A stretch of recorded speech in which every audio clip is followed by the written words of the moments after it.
Paliwanag agad ni Manong Lito sa amin. It's okay. Si Sir Xavier na ang sumagot para sa amin dalawa. Sunod niya akong ipinaghila ng upuan na gawa sa kawayan.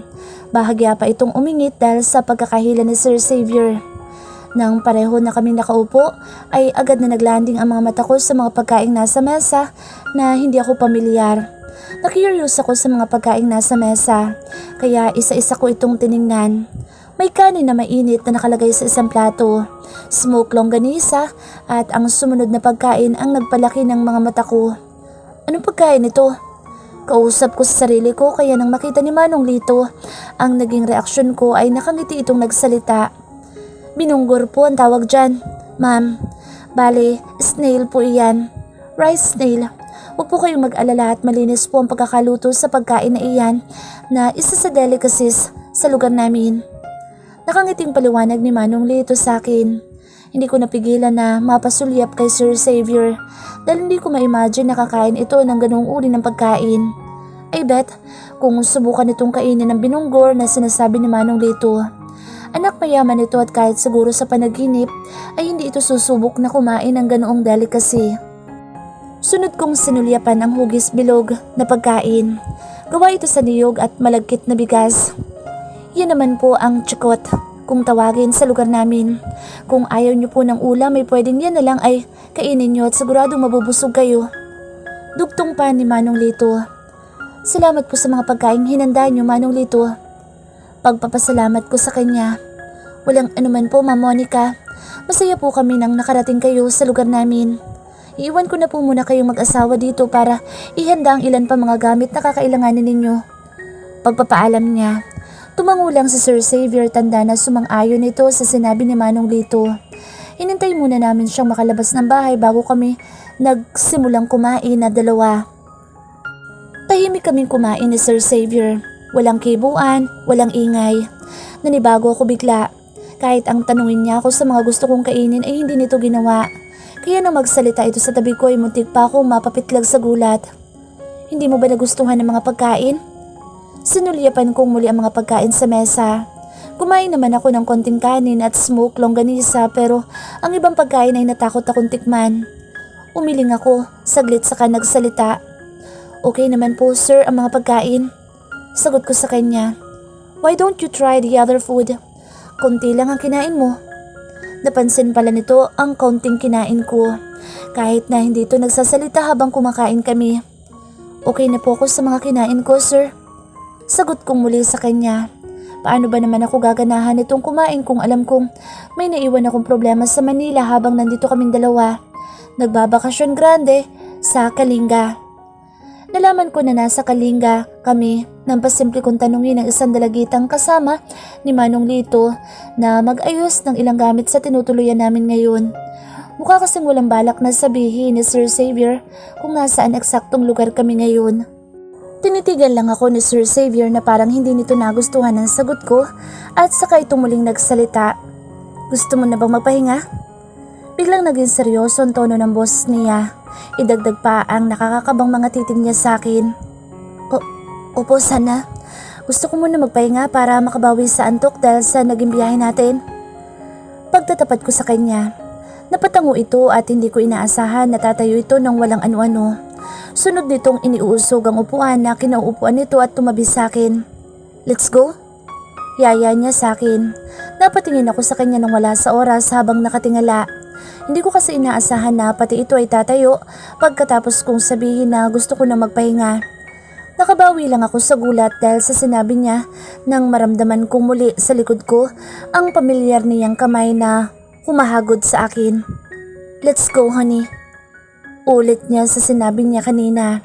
At nang marinig ko ang idinugtong nitong salita mula sa una niyang sinabi ay mas lalo kong kinabahan. Honey? Parang may kung anong nagliliparang paru-paro sa tiyan ko at gusto kong umiti ng todo sa harapan niya dahil sa simpleng sweet word na sinabi niya. Pero nang maisip ko na lahat naman ay maaari nitong tawagin na honey, lalo at marami itong mga kaibigang babae at mga sikat pa sa lipunan, ay bigla na lang naglaho ang ngiti sa mga labi ko. Okay lang po ako, sir. Kaya ko namang asikasuin ang sarili ko. Naisip kong sabihin sa kanya sabay tayo sa kinuupuan kong silya. Hindi ko makatingin ng diretso sa mga mata ni Sir Xavier. Pakiramdam ko ay mali ang lahat ng sinabi ko sa harapan niya. Pati ang nanatiling nararamdaman ko sa kanya. Lahat ng yun ay parang kutsilyong tumutusok sa dibdib ko. Sa tuwing maiisip ko na ang mananatili sa tabi nito ay ang isa sa masakit na katotohanang hindi ko kayang paglabanan. Nadadarang ako sa init sa tuwing nasa tabi ko siya. Yung pakiramdam na sana ako na lang si Hazel. Si Hazel na nagmamay-ari dito. Na sana kung katulad lang ako ni Hazel ay may laban ako sa puso ni Sir Xavier. Gusto ko siyang nakawin sa tunay na babaeng minamahal nito dahil yun ang tunay kong nararamdaman. Hanggang sa huli ay hahantong lang ako sa pagiging isang duwag. Wala akong lakas ng loob na gawin ang mga bagay na iyon kahit pa ang sabihin na mahal ko siya ng harapan. Natatakot ako masaktan, mapahiya at malaman ang katotohanan na hindi ang katulad ko maaaring magustuhan ng isang Xavier Montefalco. At yun na nagpapahirap sa akin lalo na ngayon na magkasama na naman kaming dalawa at sa ganito pang klaseng lugar. Hindi ko na hinintay pa ang sasabihin niya at nagpatuloy na akong tumungo sa kwarto muli. Magbabaka sakali akong makahanap ako doon ng pamalit na mga damit. Nang buksan ko ang kwarto ay agad na dumampi sa akin ang malamig na simoy ng hangin na nanggagaling sa malawak na kabukiran. Totoo nga ang sinabi ni Manong Lito na hindi na kailangan ng electric fan o kahit aircon sa lugar na ito. At tunay na sariwang hangin ang malalanghap mo pagbukas mo pa lang ng mga bintana. Hindi nagtagal ay sumunod din sa akin si Sir Xavier sa kwarto. Muling nagtama ang mga mata namin na parang walang nakakailang na mga bagay ang mga nagaganap sa aming dalawa. Napako ang mga mata ko sa mga hawak nitong mga damit sa kamay. Nagtaka ako kung kanino ang mga iyon. Ito munang gamitin mong pamalit. Marahil ay nabasa nito ang nasa isipan ko kaya agad ito nagsalita. Kanino po ang mga iyan, sir? Kunwari tanong ko sa kanya pero agad namang naaninag ng mga mata ko ang dala nitong mga damit. Isang long sleeve ito at boxer shorts na halata naman na pagmamay-ari nito. It's mine. Tinignan nito ang mga hawak na damit saka ibinalik ang mga mata sa akin. Nagpabili ako ng mga damit sa anak ni Manong Lito sa kabayanan. So for the meantime, ito na munang isuot mo. Inalapag nito ang mga damit na hawak nito. Sino pong inutusan niyong bumili, sir? Muli kong tanong sa kanya. Bigla akong kinabahan nang sabihin nitong nagpabili ito ng mga damit sa anak ni Manong Lito. Ang alam ko kasi lalaki iyon, kaya paano niya ako maibibili ng mga personal kong gamit o underwear? Ang anak ni Manong Lito ang pinagbilinan kong bumili ng mga personal nating gamit. Pero ang pinsan niyang babae ang mamimili ng mga damit at personal mong gamit. Paglilinaw nito sa akin, unti-unting nawala ang kaba ko dahil doon. Parang nakakaasiwa naman ata kasi kung isang lalaki ang bibili ng mga underwear ng babae, lalo na't hindi naman magkaano-ano ang mga ito. Don't worry, no other man can see your personal things aside from me. Para akong binatukan at bigla akong nagising sa pagkakaantok nang marinig ko ang sinabi niyang iyon. Nagbibitaw na naman ito ng mga salita na nagpapalito sa akin at nagiging dahilan para patuloy akong umasa sa wala. Nagdalawang isip pa ako kung kukunin ko o hindi ang mga damit na pinapahiram niya sa akin. Kung hindi ko naman iyon tatanggapin ay mamamaho ako at hindi makakapagpalit ng mga damit. Hindi ko din alam kung anong oras darating ang sinasabing magpinsan na inutusan nito para mamili ng mga personal naming gamit. Alangan ako na patingin muli sa mga damit na ipinatong nito sa papag na may manipis na kutson. Wear it, lalabas muna ako para makapagpalit ka. Pinal nitong sabi nang hindi na ako magsalita. Napabugan na lang ako sa hangin at bantulot na kinuha ang mga damit na ipinahiram niya sa akin. Kahit malamig ay nainganyo pa rin ako maligo dahil bukod sa maligamgam na tubig ay kaaya-aya ang simpleng banyo na nasa loob pa mismo ng kwarto na tinutuluyan namin ni Sir Xavier. Sino bang makapagsasabi na sa ganitong lugar ay maaaring makapamuhay ng maayos at ang bawat nakikita mo'y nakakahalina? Nagbibigay ito ng positibong emosyon at parang ang sarap palaging tumingin sa berdeng kapaligiran na nakikita ng mga mata mo sa paligid. Medyo malaki ang long sleeve na suot ko na ipinahiram ni Sir Xavier. Sa laki ba naman ang bulto ng katawan nito, ay talagang kakainin ako ng buo ng mga damit nito. Nag-alangan pa ako kung isusuot ko din ang boxer shorts nito. Pero sa huli ay wala naman akong choice kung hindi ang suotin iyon.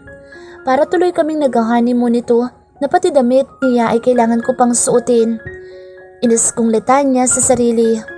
Kung nandito lang si Hazel at nakita nitong suot ko mga damit ng boyfriend nito, ay malamang na hindi lang sa bunot ang abutin ko sa kanya. Kung sa akin din naman mangyari na makita ko may ibang nagsuot ng damit ni Sir Xavier, samantalang ako ang girlfriend, ay talagang makakatikim na isang malupit na sabunot kung sino man babaeng gagawa ng bagay na iyon. Muli kong sinulyapan ang sarili, suot ang mga damit ni Sir Xavier sa katawan ko. Hindi naman masagwa ang itsura. Malaki sa akin ang damit kaya halos ay maging parang bestida ang style nito na hanggang tuhod ko ang haba. Dahil doon ay hindi rin kita ang boxer shorts na suot ko. Nag-ipon ako ng lakas ng loob para lumabas ng kwarto. Bigla ko kasing naalala ang mga pinagkainan namin dalawa. Kanina sa kusina at nakakahiya naman kung ito pa ang magliligpit ng mga iyon. Pagbukas ko ng pinto ay nagulat pa ako nang makita ko si Sir Xavier na nakatayo sa tapat ng bintana sa sala. Malakas din ang hangin doon, nakulang na lang ay lahat ng parte ng bahay ay madampian ng hangin na nagmumula sa berdeng kabukiran. Agad siyang napatitig sa akin pagkabukas ko ng pinto at hindi man lang kumurap. Nasiwa tuloy ako sa uri ng mga titig niya. Masagwa ba ang suot ko? Parang hindi naman na. Depensa ko sa sarili sa kamatapang na nakipagtitigan sa kanya.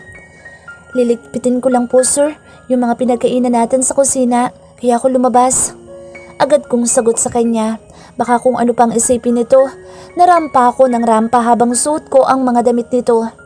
It's alright, may nagpunta na kanina para ligpitin ang mga pinagkainan natin.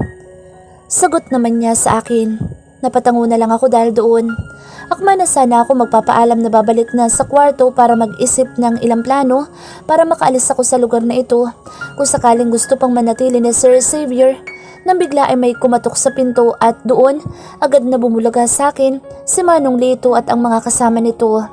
May kasama itong isang lalaki na halos kaidaran lang namin ni Sir Xavier at isang babae na halatang mas bata dito. Nakatitig ang mga ito sa akin at hindi ko naramdaman na nakalapit na pala sa akin si Sir Xavier sa tabi ko. Inakbayan niya ako ng mahigpit sa balikat at saka bumulong sa tenga ko. Stay in the room. Hindi ko alam kung utos ba o papaano ang tono ng boss nito nang sabihin niya sa akin ang bagay na iyon. Kaya bigla ko napatitig sa kanya saglit. Psst. Hindi na niya ako inayaang magsalita at muli ay nangibabaw ang boss nito sa tenga ko nang muli itong bumulong. I said, go back in our room, honey. Ulit nito sa una nitong sinabi sa akin habang nanatiling nakatingin sa akin sila Manong Lito at ang mga kasama nito sa tabi ng pinto malapit sa sala. Mas naramdaman ko ang higpit ng pagkakadantay ng isang kamay ni Sir Xavier sa balikat ko nang sapilitan niyang ipaling ang katawan ko pabalik sa kwarto na pinanggalingan ko kanina. Nagtataka man ay sumunod na lang ako sa gusto niya. Nang maipasok na niya ako sa kwarto, ay inutusan niya ako magpahinga muna at kakausapin nito sila Manong Lito saglit. Napaupo na lang ako sa papag pagkatapos at napabuntong hininga. Wala akong alam kung bakit bigla na lang niya akong sapilitang pinapasok dito sa loob ng kwarto samantalang kakalabas ko lang kanina bago dumating sila Manong Lito. Muli kong sinulyapan ang suot kong mga damit saka bumalik sa isipan ko kung paano nito pabulong na sinabi niya sa akin na bumalik muli ako sa loob ng kwarto namin. Gusto rin ko man na marinig ang mga pinag-uusapan ng mga ito sa labas ay hindi ko maliwanag na maintindihan dito sa loob ng kwarto. Napasimangot ako saglit at saka ako tinititigan ang cellphone ko sa maliit na mesa sa gilid ng bintana. Nagbabaka sakali ako na may signal na kaya nagmamadali akong tumayo para tingnan ang cellphone ko pero sa kasamaang palad ay wala pa din. Paano nabubuhay ang mga tao sa lugar na ito na wala man lang network signal? Inis kong tanong at saka biglang bumukas ang pinto ng kwarto. Agad ko napansin ang mga bitbit na plastic ni Sir Xavier na ibinaba niya sa ibabaw ng papag sandali. Pinalabahan ko kay Helen ang mga damit na pinamili niya para sa'yo. Helen? Takang tanong ko sa kanya at saka ko naalala ang babaeng kasama kanina nila Manong Lito. Maliban sa matangkad na lalaki na sa tingin ko ay ang anak nito na sinasabi ni Sir Xavier kanina. Pamangkin siya ni Manong Lito. Siya ang pinabili ko ng mga damit mo. Napatango na lang ako sa sinabi niya at huli na nang mapansin kong naguhubad na ito sa harapan ko mismo ng t-shirt na suot. Teka lang po sir. Awat ko sa kanya pero saglit lang itong huminto at pinagpatuloy pa rin ito ang paghuhubad ng damit sa harap ko. Ako na lang ang nag-adjust at tumalikod sa kanya para hindi ko lubusang makita ang hubad nitong katawan. Narinig ko pa ang pag-ismid nito habang nagpapalit ng damit. Ang lakas talaga ng taglay nitong pang-asar at natatalo niya ako nang wala sa oras. Huwag ka munang lumabas dito sa loob ng bahay. May pupuntahan lang ako sa labas. Narinig kong sabi niyang bilin kaya naging hudyat ito na maaari na akong lumingon at tapos na itong magpalit ng damit. Saan po kayo pupunta, sir? Hindi po ba ako pwedeng sumama? Wala sa loob na tanong ko sa kanya. With that clothes? No. Ang tinutukoy nito ay ang mga damit nitong suot ko ngayon. Magpapalit na lang po ako ng mga damit, sir. Just stay here. Babalik din ako agad. Yun na naging sagot nito at nang dahil doon ay tinitigan ko siya ng masama kunwari. Don't look at me that way, honey. Siguraduhin ko munang ligtas tayo sa lugar na ito bago ka lumabas. Sa layo ba naman ang lugar na ito, sir? Sa tingin mo ba'y masusundan tayo ng sinasabi mo mga kaaway nila, daddy? Inis kong tanong sa kanya. Parang hindi na ata kapanipaniwala na hanggang dito ba naman sa lugar na ito ay masusundan pa kami ng mga nagtatangka sa buhay ng mga magulang ko. We never know kung hanggang saan ang kaya nilang gawin makapagyuganti lang sa pamilya mo. We better make sure that we are safe here. At yun lang ang huli nitong sinabi at bago ito tuluyang lumabas at inihagis muna nito sa paanan ng papag ang pinagpalitan nito na damit. Anong gagawin ko sa bahay na ito? Matutulog buong maghapon at magdamag? Aburido kong tanong sa sarili. Hanggang sa maisip kong labahan ang mga damit na pinagubaran ko kanina para naman ay may maisuot ako kinabukasan kahit na may mga damit naman na pinabili si Sir Xavier sa pamangkin ni Manong Lito. Tumayo na ako, dala ang mga damit na pinagpalitan ko nang mahagip na mga mata ko ang t-shirt na pinagpalitan ni Sir Xavier. Isama ko na din kaya itong labhan. Baka naman isipin nito na nilabhan ko mga damit ko samantalang hindi ko isinama ang sa kanya.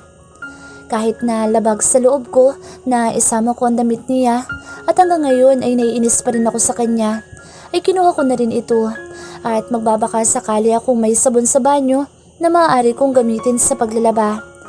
Pagbukas ko ng banyo ay nahagip agad ng mga mata ko ang isang planggana na nakasabit sa dingding ng banyo. Kasya na ito para sabunan ng mga damit at saka sa isang timba ko naman ilalagay ang mga nasabon ko na. Inisa-isa ko naman ang laman ng isang box sa isang nakahang na lagayan sa loob ng banyo at doon ko nakita ang ilang piraso ng bar soap. May panligo at panlaba. May powder din kaya ginanahan ako lalong maglaba. Halos patapos na ako sa pagluluglog nang may marinig akong isang tawag sa labas ng mismong pinto ng bahay kaya napatayo ako saglit sa pagkakaupo sa isang maliit na bangkito na gamit ko. Pinunasan ko mga kamay ko na may sabon gamit ang isang bimpo na nakasabit sa pinto ng banyo. Hindi ko na nakuha pang isarado ang pinto nito at nagtuloy na ako sa sala para buksan naman ang pinto sa sala. Pagbukas ko ng pinto ay agad na bumungad sa paningin ko ang lalaking namukhaan ko kaagad na kasama ni Manong Lito kanina. Magandang hapon po, ma'am. Bati agad nito sa akin. Nginitian ko siya at saka binati din. Magandang hapon din. Nakita ko na bahagya itong nailang, natingnan ako at nang maalala ko ang suot kong damit ngayon na maikli na siguro sa mga mata ng tao dito, ay agad kong hinila pababa ang dulo ng damit ko para maitago palalo ang suot kong pang ibaba. Pinapunta ko dito ni Ama para ibigay sa inyo ang ilan pang gamit na kakailanganin ninyo. Sagot nito sa akin matapos nitong mapansin ang ginawa kong paghila pababa sa damit kong suot. Saka ko tinignan ang dala nitong mga bagay. Isang basket iyon na puno ng kung ano-anong bagay. May kandila, pamaypay at mga kumot na mukhang bagong laba. Inabot ko mula sa kanya ang basket at saka nagpasalamat. Salamat dito ha. Walang ano po ma'am. Kung may kailangan po kayo, huwag po kayong mahihiyang magsabi. Sa laki ng boss nito na buong buo at sa laki ng katawan na taglay nito, ay hindi ka maaaring hindi mapatingin dito kapag nagsalita. May itsura ito. Makinas din ang balat na kulay kayumanggi. Itim na itim ang malambot nitong mga buhok at nakangiti ang mga mata nito na bagay sa gwapo nitong mukha. Kahit na gaano ito kagwapo ay wala itong epekto sa akin. Pakiramdam ko'y manhid na ata ang mga mata ko at wala nang gwapo pa sa paningin ko kung hindi ang isang Xavier Montefalco lang. Kahit pa palagi kaming nagsasabong na para mga manok ay siya pa rin na nag-iisang gwapo sa paningin ko. Natatawa kong sagot sa sarili ko. Hindi ko naman gustong mapangiti dahil sa mga naiisip ko pero yun ang nangyari at narinig ko na lang na tinawag ng anak ni Manong Lito ang pangalan ko. Ma'am Monica? Sorry. Hingi ko nang paumanhin sa kanya. Nakalimutan ko palang tanungin ang pangalan nito para naman matawag ko siya ng maayos sa pangalan nito. Ano palang pangalan mo? Curious kong tanong sa kanya. Sandro po ang pangalan ko, Ma'am Monica. Ikaw pala si Sandro. Anak ka daw ni Manong Lito? Opo, siya po ang ama ko. Napatango ako sa sinabi niya at bigla ko naisip ang mga nilaban ko sa banyo na mga damit namin ni Sir Xavier. Namumroblema ako kung saan ko pwedeng isampay ang mga iyon para matuyo. Malakas naman ang hangin at panigurado na matutuyo agad ang mga nilaban ko. Nasaan na ba kasi ang lalaking iyon at hanggang ngayon wala? Sabi niya ibabalik siya agad. Anong oras na? Sandro, pwede ba akong makisuyo sa'yo? Opo ma'am, ano po ba yun? Naglaba kasi ako ng mga damit namin ni Xavier. Munti ko pang masabing sir. Ang pakilala nga pala nito sa aming dalawa sa village na ito ay mag-asawa para hindi na questionin kung bakit nasa isang bahay lang kami tumutuloy. Pagsasampayan po ba ng mga damit ninyong mag-asawa? Oo sana. Mabilis kong sagot sa kanya. Magsasabit na lang po ako ng tali sa gilid ng bahay niyo para doon niyo pansamantalang isampay ang mga damit niyo ni Sir Xavier. Pinalabhan niyo na lang po sana kay Helen ang mga damit niyo, ma'am. Okay lang, Sandro. Kaya ko namang labahan ang mga damit namin ni Xavier. At saka may sabon naman sa banyo. Nakangiti kong sagot sa kanya. Saglit lang po, ma'am. At ipagtatali ko kayo ng sampayan sa gilid ng bahay niyo. Napatango na lang ako sa kanya at ilang sandali pa nga ay bumalik na ito, bit-bit ang tali na isasabit nito pansamantalang magiging sampayan ng mga damit namin ni Sir Xavier. Iniwan ko na sa loob ng banyo ang underwear ko at matutuyo naman doon ang mga iyon. Ang mga damit na lang ang isasampay ko para hindi masyadong makulob ang amoy. Okay na po, Ma'am Monica. Pwede niyo na pong pagsampayan ang mga taling itinali ko. Salamat, Sandro. At kinuha pa nito ang dala kong timba para ito magbitbit. Kaya ko na. Ako na lang magsasambay. Tulungan ko na po kayo, ma'am. Baka mapagod po kayo. Napangiti ako sa sinabi niya at talagang mabait ito kasama't kausap. Sunundan ko na lang siya habang bitbit ang mga damit na isasampay ko. Katulad ng sinabi nito ay tinulungan niya akong isampay ang mga damit namin ni Sir Xavier. At hindi katulad kanina na tahimik lang ito. Bigla ay naging mapagbiro ito. Kung ano-ano ang mga kwento nito na nakakatawa, kaya hindi ko rin napigilan na tumawa. Natigil lang kami sa pagkukwentuhan nang may isang boses na nagsalita sa likod ko. Honey? Nagulat ako nang hapitin ni Sir Xavier ang bewang ko papalapit dito. Hindi ako nakapagsalita sa ginawa nito at nakaramdam ako agad ng hiya nang mapansin ko nakatingin sa aming dalawa si Sandro. What did you do? Sunod nitong tanong sa akin, sabay tingin sa mga damit naming nakasampay na sa sampayan. Naglaba ako ng mga damit natin para may maisuot tayo pag may tuyo na. Alangan kong sagot sa kanya. Hindi ko mapigilan na hindi kabahan sa tuwing katabi ko siya. Katulad ngayon, para niya akong itinali sa tagiliran nito at di katiting na distansya ay hindi ko maramdaman. Are you feeling tired? May pinaluto ko kay Helen na nilagang saging. Baka magustuhan mo, honey. Napatulala na naman ako sa tuwing naririnig ko ang endearment na itinatawag niya sa akin simula nang dumating kami dito sa lugar kung saan kami napadpad. Masaya sana sa pandinig at pakiramdam kung totoo ang tawag niyang iyon sa akin. Kaso ay hindi. At ayokong paasahin ng sarili ko na isang araw ay magiging totoo ang bawat matatamis na salitang binibitiwan niya sa akin ngayon. Takot na ako masaktan ng katotohanan ng alam kong hindi ko mababago, lalo na at hindi naman pang matagalan ng ganito naming setup na dalawa. Mukhang masarap ngang nilagang saging na pinaluto mo. Napadako ang tingin ko kay Sandro na tahimik lang na nakikinig sa usapan naming dalawa ni Sir Xavier. Anong pangalan mo ulit? Sandro, tama ba? Narinig kong tanong ni Sir Xavier kay Sandro pagkatapos. Opo sir, ako po si Sandro. Napatango saglit si Sir Xavier saka ito nagsalita. Pwede bang iwan mo muna kami saglit ng asawa ko at may pag-uusapan lang kaming importante? Pakisabi na rin kay Helen na ihanda na ang merienda ng asawa ko. Nagtaka ako sa sinabing iyon ni Sir Xavier. Pero mas na-curious ako sa kung ano kaya ang sinasabi nitong dapat namin pag-usapan at pinaalis pa nito si Sandro para makapag-usap kaming dalawa. Sige po sir, ipapadala ko na lang po kay Helen ang merienda ni Ma'am Monica. Pareho namin tinignan ang pag-alis ni Sandro at nang tuluyan na itong nakaalis sa harapan namin ay naramdaman ko ang paghawak ni Sir Xavier sa isa kong kamay. Hinila niya ako papasok sa loob ng bahay at wala na akong nagawa. Pagbukas ng pinto sa sala ay hindi pa rin niya binitiwan ang kamay ko at nagpatuloy kami sa paglakad hanggang sa makarating kami sa loob ng kwarto na pinanggalingan namin kanina. I told you not to go outside, right? Ito ang unang tanong niya sa akin matapos nitong isarado ang pinto ng kwarto at bitawan ang kamay ko. Bakit na naman ba? Bakit na naman siya galit? Naglaba lang naman ako sa labas Ni hindi nga ako lumayo kahit ilang minuto man lang. Depends ako. Nilaban ko lang naman sir mga damit natin para may maisuot tayo bukas. At saka saglit kong tinignan ang suot ko na damit niya. Nakulang na lang talaga ay mapagkamalang may nangyayari na sa amin dalawa dahil hindi naman siguro isusuot ng babae pati ang boxer shorts ng lalaki kung walang nangyayari sa mga ito. Exactly. Kaya hindi kita pinapalabas ng bahay ay dahil dyan sa suot mong damit. Ayoko makita ka ng mga taong nandito sa village na suot mo ang damit ko. Ayun naman pala.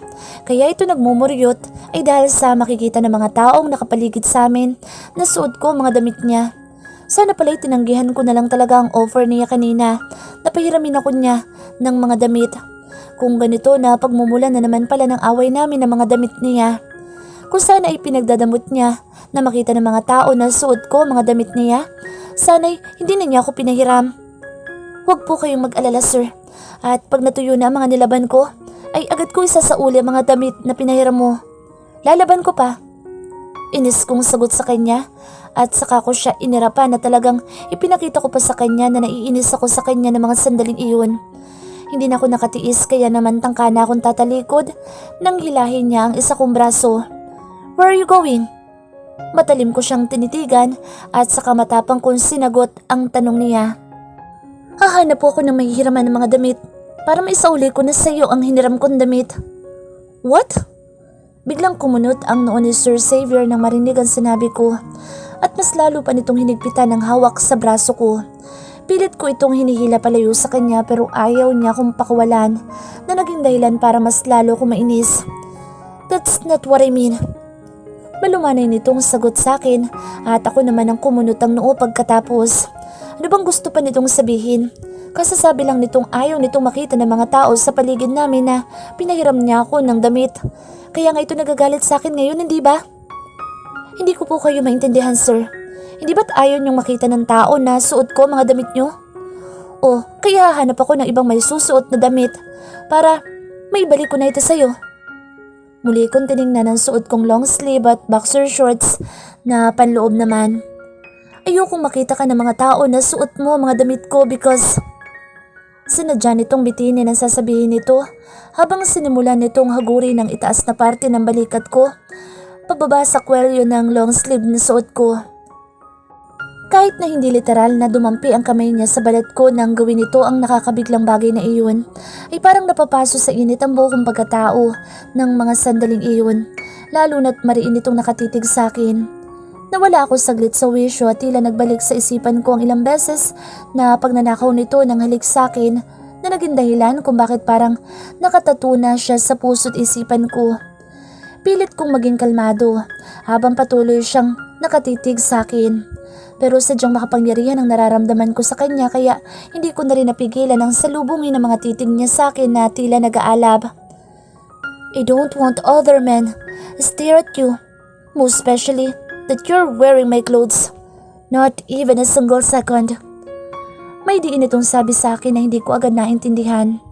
Ilang beses ko pang ikinurap-kurap ang mga tako para sana gisingin ang diwa ko kung sakaling natutulog ito pero nang imulat kong muli ang mga mata ko ay gwapong mukha pa din ni Sir Xavier ang nasa harapan ko.